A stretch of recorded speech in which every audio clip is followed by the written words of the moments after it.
Mr. Speaker, I rise today to address the terrible precedent set in our country 4 days ago.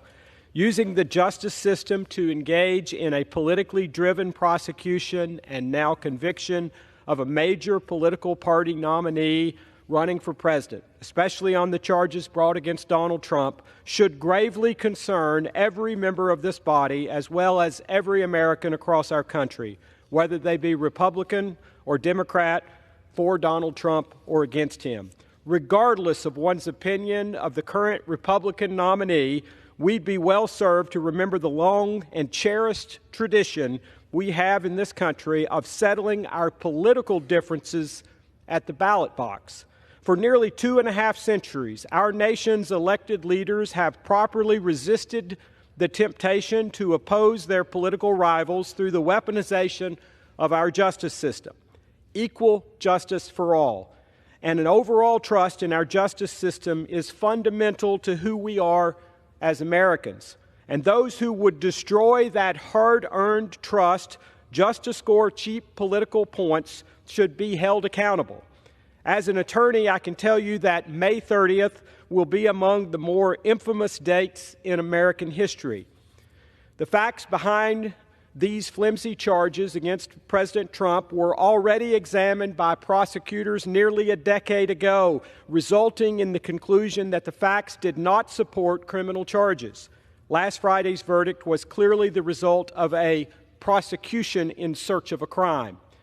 The primary accusation in the entire case is that of falsifying business records, a misdemeanor crime in the state of New York. Yet this district attorney questionably elevated these charges to felonies, dubiously creating what was essentially a first-of-its-kind prosecution. For those not convinced Donald Trump's prosecution was driven by nefarious politics rather than the law, consider that the DA who brought these charges actually campaigned on, quote, getting President Trump. Also consider that the entire basis for this verdict is the testimony of a convicted felon found guilty of perjury who also admittedly stole money from the Trump organization. The same witness has since celebrated the verdict, even saying the verdict is, quote, exactly what America needs right now, close quote, and, quote, I would like him to feel what I felt, quote, close quote. Revenge seems to be the motive. We're hearing the quiet part out loud, Mr. Speaker. It's often said by my friends on the other side of the aisle that no one is above the law. I agree. But no one is below the law either. I hear from countless Tennesseans who are outraged not only by the lack of merit in this case, but also the timing. We are 6 months away from an election. They sense we have devolved into a two-tier justice system, and they want the madness to end. We must restore normal discourse in our country. Impeachment is a word used far too often in this body. I feared this would happen when the Democratic majority decided to take the extreme step of impeaching our former president twice. Now, a remedy provided by our founders and meant to be rare is becoming commonplace. We cannot allow the Department of Justice to be trivialized as well.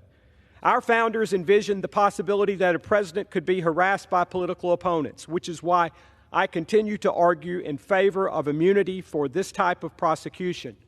Impeachment is the tool the Congress has to hold our chief executives accountable. Elections are the tool for them to be accountable to we the people.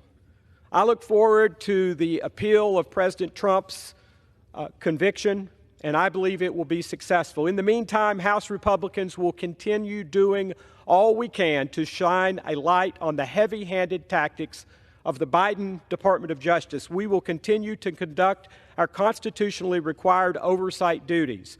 But ultimately, I believe the first step in restoring public trust will come this fall in the elections when the American people make the ultimate decision, and I believe will re-elect President Donald Trump. Thank you, Mr. Speaker, and I yield back.